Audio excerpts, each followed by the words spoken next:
আপনি জানাজার নামাজের নিয়ত জানেন না, জানাজার দোয়া জানেন না, আপনি কোরআন শরীফের সূরা শুদ্ধ করে পড়তে জানেন না, আপনি নামাজের নিয়ত জানেন না, আপনি আসলে লেখাপড়া কিচ্ছু জানেন না।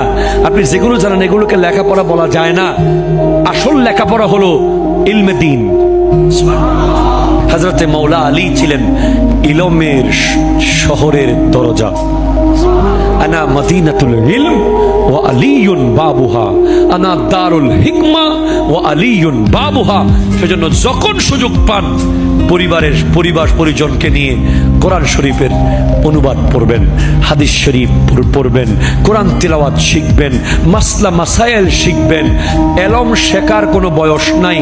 বুড়া হয়ে যাওয়ার পরেও মসজিদের মুয়াজ্জিন সাহেবের চাকরি কেমনে খাবেন, খতিব সাহেবকে বিদায় কেমনে করবেন, এই চিন্তাবাদ দিয়ে ইমাম সাহেবের কাছে এসে বলেন, হুজুর আমি তো ব্যাংকার মানুষ, আমি তো অফিসার মানুষ, আমি তো শিক্ষক মানুষ, আমি তো ব্যারিস্টার মানুষ, আমাকে একটু করে 10টা সূরা শুদ্ধ করে শিখিয়ে দেন। জাত চলে যাবে, ইজ্জত শেষ হয়ে যাবে না। এজন্য হুজুর পীরে বাঙ্গাল আল্লামা সাবের শাহ কিবলা মাদ্দা জিল্লুহুল আলী, উনি দাওয়াতুল খায়ের দিয়েছেন যেন বুড়া কালেও আপনি এলম শিখতে পারেন।